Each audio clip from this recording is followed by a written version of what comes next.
வணக்கம், இது உங்கள் ஏமன் தோயஸ். கடந்த 10 நாளா எங்க போனாலும் கேட்டுட்டு இருக்க ஒரு வார்த்தை ஜல்லிக்கட்டு. எங்க பார்த்தாலும் அதை பத்தி தான் பேச்சு, எங்க பார்த்தாலும் அதுக்காக தான் போராட்டம். இது இன்னும் 5 நாளுக்கு தொடரும். அதுக்கப்புறம் 3 வருஷமா அந்த கேஸ் நடந்துட்டு இருக்கு. எல்லா வருஷமும் ஜனவரி 1 15 நாள் இதை பத்தி பேசுறோம், அதுக்கப்புறம் இதை மறந்துடுறோம். இது எதனால? ஏன்னா இதுக்காக போராடுறவங்களுக்கு கூட இதை பத்தி ஒன்னும் தெரியல. சிட்டி சைட்ல இதுக்காக போராடுற ஸ்டூடெண்ட்ஸ் யார்கிட்ட போய் கேட்டு பாருங்களேன். ஜல்லிக்கட்டுனா என்ன, எப்படி இது நடக்கும், என்ன ரூல்ஸ், இது எதுக்காக பாதுகாக்கணும், இதை பேன் பண்ணா என்ன நடக்கும், பேட்டா யாரு, இந்த கேள்விக்கெல்லாம் மேக்சிமம் யாருக்குமே பதில் தெரியாது. என்னன்னே தெரியாம போராடிட்டு இருக்கோம். எதுக்கு எடுத்தாலும் இது நம்ம கலாச்சாரம், தமிழ் பண்பாடுன்னே பேசிட்டு இருக்கோம். முதல்ல அதுவே தப்பு. இது தமிழ் பண்பாடு இல்ல, இந்திய பண்பாடு. ஜல்லிக்கட்டுன்றது 3500 வருஷத்துக்கு முன்னாடி இண்டஸ் வேலி சிவிலைசேஷன்ல இருந்து இருக்கு. ப்ரூவ் பண்ற ராக் பெயிண்டிங்ஸே டெல்லி நேஷனல் மியூசியம்ல தான் இருக்கு.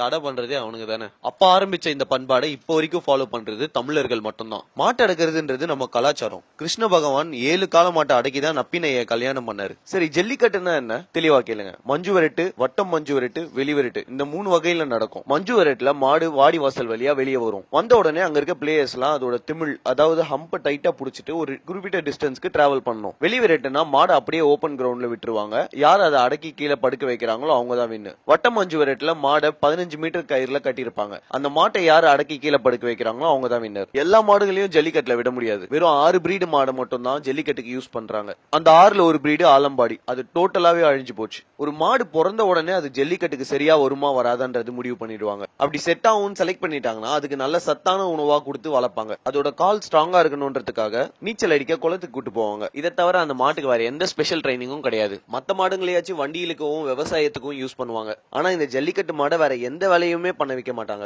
ஜல்லிக்கட்டுன்றது ஒரு கல்ச்சர், என்டர்டெயின்மெண்ட் கிடையாது. டூரிசம் டெவலப் பண்ணுன்றதுக்காக கவர்மெண்ட் தான் அதை என்டர்டெயின்மெண்டா மாத்திட்டாங்க. இந்த பீட்டா நாயங்க யாரு, எங்க இருந்து வந்தாங்க, நம்ம கலாச்சாரத்துக்கு அவன் எதுக்கு பேன் பண்றான்? இந்த பீட்டா ஆர்கனைசேஷன் 2004ல இருந்து ஜல்லிக்கட்டை பேன் பண்ண சொல்லி கேஸ் நடத்திட்டு இருக்காங்க. அந்த கேஸ் 2014ல முடிவுக்கு வந்து சுப்ரீம் கோர்ட் ஜல்லிக்கட்டை பேன் பண்ணிட்டாங்க. நம்ம மாட்டை துன்புறுத்துறோமா, சாராயம் ஊத்தி தான் அதுக்கு வெறியேத்துறோமா, பாலை கடிக்கிறோம், கண்ணுல மிளகா பொடி தூக்குறோம், டிக்கிறோம், குத்துறோம், கும்பலா அது மேல தாவுறோம், அப்படி இப்படின்னு இஷ்டத்துக்கு எல்லாத்தையும் அவன் சொல்றானுங்க. மாட்டோட நல்லதுக்காகன்னு பேசுனீங்கன்னா இந்தியால நடக்கிற பீஃப் ட்ரேட நிப்பாட்டுங்க. அது மாட்டாங்க. ஏன்னா 10,000 கோடி ரூபாய் ஒரு வருஷத்துக்கு அதுல சம்பாதிக்கிறாங்க.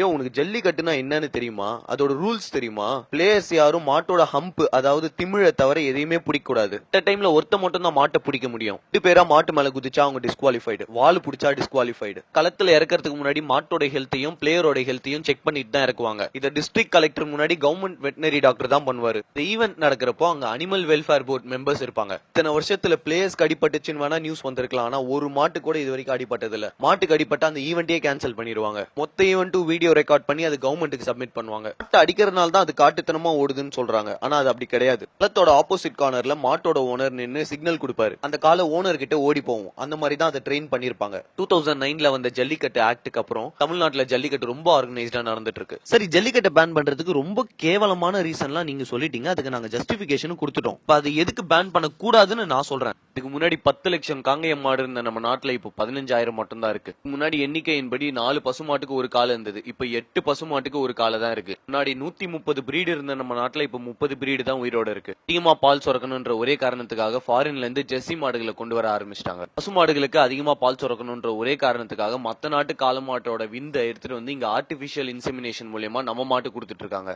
இப்ப கூட நம்ம தமிழ்நாட்டு கவர்மெண்ட் 12,000 ஜெர்சி மாடுகளை ஃப்ரீயா கொடுத்திருக்காங்க ஏழைகளுக்கு. இந்தியால இருக்க மத்த இடத்துல எல்லாம் கொஞ்சம் கொஞ்சமா கால மாட்டை அழிச்சிட்டு வந்துட்டாங்க. தமிழ்நாட்டுல குறையாம இருக்கிறதுக்கு ஒரே காரணம் ஜல்லிக்கட்டு. இந்த ஜல்லிக்கட்டை பேன் பண்ணிட்டா ரூரல் எக்கனாமி எவ்வளவு அடி வாங்கும் தெரியுமா? இந்தியால 68% மாடு சின்ன சின்ன விவசாயிங்க கிட்ட தான் இருக்கு. இந்த ஊர்ல இருக்க மில்க் கோஆபரேட்டிவ் சொசைட்டிஸ் மூலமா இந்த விவசாயிங்க தொழில் பண்ணிட்டு வராங்க. இந்தியால மொத்தமா 1 லட்சம் மில்க் கோஆபரேட்டிவ் சொசைட்டிஸ் இருக்கு. எல்லா இடத்துலயும் சேர்த்து 1,10,00,000 பேர் அதுல மெம்பர்ஸா இருக்காங்க. நாட்டு மாடுகள் எல்லாத்தையும் அழிச்சிட்டு இந்த ஜெர்சி மாடுகளை எடுத்துட்டு வந்து மொத்தமா இறக்குனாங்கன்னா இந்த விவசாயிகளுக்கு வாழ்வாதாரமே இல்லாம போயிடும். இந்த ஜெர்சி மாடுங்க நார்மலான கண்டிஷன்ல இருக்காது. கண்டிப்பா அதுக்கான என்விரான்மெண்ட் ஸ்டெபிலைசேஷன் பண்ணிருக்கணும். அது இந்த சாதா விவசாயிகளால பண்ண முடியாது. இன்னொரு பிரச்சனை என்னன்னா, நம்ம நாட்டு பிரீடை விட ஜெர்சி மாடு 4 மடங்கு அதிகமா தண்ணி குடிக்குமா. நம்ம கிராமங்கள்ல இருக்க தண்ணி பற்றாக்குறைக்கு கண்டிப்பா எந்த விவசாயியாலையும் அதை பாத்துக்க முடியாது. சோ மொத்தமா இந்தியாவோட மில்க் இண்டஸ்ட்ரியே எம்என்சி கையில போயிடுற மாதிரி ஆயிடும். அதுக்கப்புறம் மில்க் ப்ராடக்ட்ஸ்க்கு அவங்க விற்கிறது தான் வேலை. இந்தியால இன்னும் கூட 500 மில்லியன் வெஜிடேரியன்ஸ் இருக்காங்க. இவங்களுக்கு ஒரே சோர்ஸ் ஆஃப் புரோட்டீன் பால் தான். இந்தியால அரிசி கோதுமை சக்கரை விட மில்க் இண்டஸ்ட்ரி தான் எக்கனாமிக்கல் டேர்ம்ஸ்ல ரொம்ப பெருசு. இந்த மார்க்கெட்டை பார்த்து தான் ஃபாரின் டைரி கம்பெனிஸ் நம்ம நாட்டுக்குள்ள வர பாக்குறாங்க. ஸ்பெயின்ல கூட இந்த மாதிரியான விளையாட்டு இருக்கு. அங்க எப்படின்னா ஒரு பெரிய கிரவுண்ட்ல ஒரு காளை மாட்டை விட்டுருவாங்க. ஒவ்வொரு கத்தியா அதோட முதுகுல குத்தி குத்தி துடிக்க துடிக்க அதை சாவடிப்பாங்க. இன்னொரு கல்ச்சர் என்னன்னா மாட்டோட கொம்புல தாறு கட்டி எரிய வச்சிருவாங்க. அந்த தாறு கொஞ்சம் கொஞ்சமா உருகி மாட்டோட மூஞ்சி ஃபுல்லா பரவும். ஆரம்பிச்சு மூளை வரைக்கும் கொஞ்சம் கொஞ்சமா உருக்கும். இந்த மாதிரி டார்ச்சர் பண்ணி சாவடிச்ச அனிமல்ஸோட ஃபிளஷ் சாப்பிட்டா அவங்க ஃபெர்டிலிட்டி இன்க்ரீஸ் ஆகுமா. மெக்சிகோவோட கலாச்சாரம் தெரியுமா? ஒரு மாட்டுக்கு ஃபுல்லா சாராயம் ஊத்தி போட்ல கட்டி ஒரு ரிவர்ல இழுத்துட்டு போவாங்க. அப்புறம் அதை அடிச்சு அடிச்சு குத்தி குத்தி கொஞ்சம் கொஞ்சமா கொல்லுவாங்க. சவுத் ஆப்பிரிக்கால காளைகளோட கழுத்தை உடைக்கிறது தான் போட்டி. இதெல்லாம் கம்பேர் பண்ணி பாத்தீங்கன்னா இந்தியால நடக்கிற ஜல்லிக்கட்டு அவ்வளவு மரியாதைக்குரியது. ஒவ்வொரு மாட்டையும் தெய்வமா பாக்குறாங்க. இந்த மாதிரி மாடுகளை துடிக்க துடிக்க சாவடிக்கிற அந்த நாட்டுலதான் அதை பேன் பண்ணாம நம்ம ஜல்லிக்கட்டை பேன் பண்றாங்கன்னா என்ன காரணம்? ரெண்டு விஷயம். ஒன்னு ஆர்டிபிஷியல் இன்செமினேஷன், இன்னொன்னு கிராஸ் பிரீடிங். இந்தியாவோட இண்டிபெண்டன்ஸ்க்கு முன்னாடி குஜராத்தோட பாவ்நகர் மகாராஜா பிரேசில் நாட்டுக்கு கிஃப்டா சில கிர் பசு மாடுகளை கொடுத்தாரு. அதாவது நம்ம நாட்டு வெரைட்டியான கிர் பசு மாடுகளை அவங்களுக்கு கிஃப்டா கொடுத்தாரு. இப்போ என்னடான்னா பிப்ரவரி 2016ல குஜராத்ல கிர் பிரீட் மாடுகளோட எண்ணிக்கை ரொம்ப மோசமா போயிட்டு இருக்குன்னு சொல்லி பிரேசில்ல இருந்து ஆர்டிபிஷியல் இன்செமினேஷன் இன்ஜெக்ஷன்ஸ் வாங்கியிருக்காங்க. இதுக்கு நம்ம கவர்மெண்ட் 50 லட்சம் ரூபாய் செலவு பண்ணிருக்காங்க. எப்படி நம்ம கிஃப்டா கொடுத்த மாடு அவன் அவ்வளவு நல்லா வச்சிருக்கான், நம்ம நாட்டு பிரீட கொஞ்சம் கொஞ்சமா அழிச்சிட்டு இருக்கோம். தமிழ்நாட்டிலயும் இந்த பிரச்சனை வராததுக்கு ஒரே காரணம் ஜல்லிக்கட்டு மட்டும் தான். ஜல்லிக்கட்டுனாலதான் நம்ம ஊர் மாடுங்க இன்னும் கூட கிராஸ் பிரீட் ஆகாம ஒரிஜினலா அப்படியே இருக்கு. கேவலம் காசுக்காக கொஞ்சம் கொஞ்சமா ஆயிரக்கணக்கான வருஷமா எவால்வ் ஆன பிரீட நம்ம அழிச்சிட்டு இருக்கோம். அது எப்படி கொஞ்சம் கூட யோசிக்காம ஜல்லிக்கட்டு மாடுங்களை துன்புறுத்துறாங்கன்னு சொல்றீங்க? ஜல்லிக்கட்டு மாடுங்களுக்கு சத்தான உணவா போடணும். ஒரு நாளைக்கு 500ல இருந்து 800 வரைக்கும் அதுக்கு செலவாகும். ஆனா அந்த விவசாயியோட குடும்பம் மொத்தமும் சேர்த்து ஒரு நாளைக்கு 100 ரூபாயில இருந்து 150 ரூபாய்க்குள்ள அவங்க குடும்பத்தை ஓட்டிட்டு இருக்காங்க. பிரேசில்ல இருக்க நம்ம நாட்டு பிரீடு நம்ம நாட்டுல இருக்கிறதோட 2ல இருந்து 3 மடங்கு அதிகமா பால் சுரக்குது.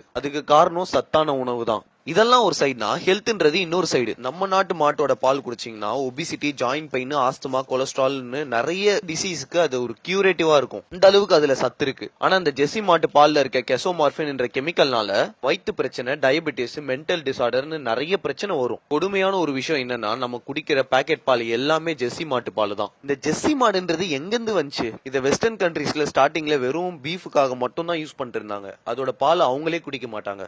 அதை ஒரு பிசினஸா மாத்தினதுக்கு அப்புறம் கொஞ்சம் கொஞ்சமா அது இந்தியால வித்து அவங்க பணம் சம்பாதிச்சிட்டு இருக்காங்க. இந்த கிராஸ் பிரீடிங்ன்றது இந்தியால 1950ஸ்ல ஆரம்பிச்சது. 1951ல மில்க் ப்ரொடக்ஷன் 17 மில்லியன் லிட்டர்ஸ்ல இருந்து 122 மில்லியன் லிட்டர்ஸ்க்கு இன்க்ரீஸ் ஆச்சு. இதுக்கு அப்பாடி அவ்வளவான்ற மாதிரி தான் இருக்கும். ஆனா அந்த டைம்ல நம்ம நாட்டுல இருந்த 2 கோடி மாடுகளோட அவுட்புட்னு பார்த்தா அது ரொம்ப ரொம்ப கம்மி. அங்க இருந்து 10 வருஷத்துல இன்னும் 180 டன் எக்ஸ்ட்ராவா தேவைன்ற மாதிரி நேஷனல் டைரி டெவலப்மெண்ட் போர்டு கணிச்சாங்க. இங்கதான் ஆரம்பிச்சது அந்த கிராஸ் பிரீடிங்கோட பிரச்சனை. இந்தியாவோட மார்க்கெட் சைஸ் பார்த்த வெளிநாட்டு டைரி கம்பெனிஸ் கவர்மெண்டோட கான்ட்ராக்ட் போட ஆரம்பிச்சாங்க. அவங்க நாட்டு மாட்டை நம்ம நாட்டு மாட்டோட கிராஸ் பிரீட் பண்றது தான் அந்த கான்ட்ராக்ட். இதுக்கு ஆரம்பத்துல நிறைய பேர் ஒத்துக்கல. இது அக்செப்ட் பண்ணவங்களுக்கு ராஜமரியாதை கொடுத்தாங்க. ஃப்ரீயா ஃபாரின் ட்ரிப் கூட்டு போனாங்க. அவங்க பசங்களுக்கு வெஸ்டர்ன் யூனிவர்சிட்டிஸ்ல ஸ்காலர்ஷிப் கொடுக்க ஆரம்பிச்சாங்க. இதெல்லாம் பார்த்து ஆசைப்பட்டு கொஞ்சம் கொஞ்சமா மத்தவங்களும் இந்த கிராஸ் பிரீடுக்கு ஒத்துக்க ஆரம்பிச்சாங்க. 1962ல கேரளால லைஃப் ஸ்டாக் ஆக்ட் ஒன்னு எடுத்துட்டு வந்தாங்க. அதன்படி எந்த விவசாயியும் காளமாடு வச்சு கூடாது. அப்படி வச்சிருக்கிறது அக்ரி இன்ஸ்பெக்டர் பார்த்தா வந்து அதை இன்ஃபர்டைல் பண்ணிடுவாங்க. வேற வழியே இல்லாம ஆர்டிபிஷியல் இன்செமினேஷன் மூலமா கேரளால இருக்க விவசாயிங்க கிராஸ் பிரீட் பண்ண ஆரம்பிச்சாங்க.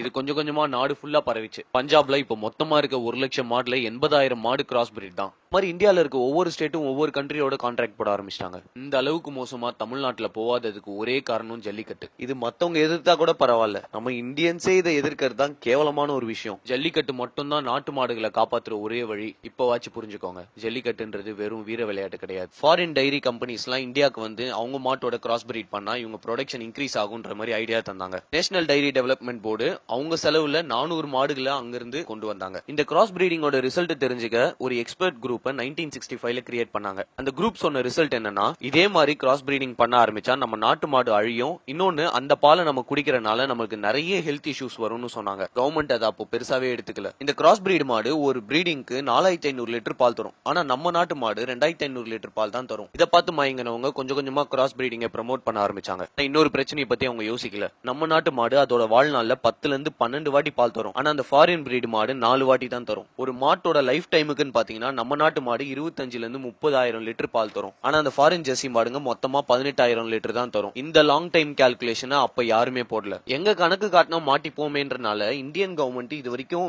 பிரீட் வைஸ் சென்சஸ் இந்தியால எடுத்ததே இல்ல. இந்த பிரீடு மாடுங்க இத்தனை இருக்கு, அந்த பிரீடு மாடுங்க அத்தனை இருக்குன்ற மாதிரி எந்த ஒரு கணக்குமே இல்ல இந்தியால. நிறைய டாக்டர்ஸும் சயின்டிஸ்டும் இந்த கிராஸ் பிரீடிங் வேணாம்னு சொல்லியும் இது வரைக்கும் நம்ம மாறல. இந்தியாவோட 11th 5 இயர் பிளான்ல கூட ஆர்டிபிஷியல் இன்செமினேஷனுக்காக வெளிநாட்டு காளையோட 40 மில்லியன் ஸ்பெர்ம் டோஸ் கொண்டு வந்தாங்க. நம்ம நாட்டோட டைரி இண்டஸ்ட்ரியவே அழிச்சிட்டு இருக்கோம். இதை தாங்கி பிடிக்கிற ஒரே ஒரு பில்லர் ஜல்லிக்கட்டு மட்டும் தான். தமிழ்நாட்டுல ஜல்லிக்கட்டு ஆடுற ஒவ்வொருத்தரும் மாட்டை சொந்த பையன் மாதிரி பாத்துக்கிறாங்க. அதுகிட்ட அவ்வளோ பாசமா இருக்காங்க. அவங்க குடும்பத்துல ஒருத்தரா நினைக்கிறாங்க. கொஞ்சம் கொஞ்சமா அழிய விட்டதெல்லாம் போதும். இனிமே இருக்க மிச்சம் மீதியாச்சும் காப்பாத்துவோம். நம்ம நாட்டு மாடுங்க, நம்ம பொருளாதாரம், நம்ம கலாச்சாரம், இது எல்லாத்தையும் அழிக்க நினைக்கிறவங்க கிட்ட இதுக்கு மேலயும் அடங்கி போக வேணாம். என்ன ஆனாலும் சரி, நம்ம ஜல்லிக்கட்டை விட்டு கொடுக்க கூடாது.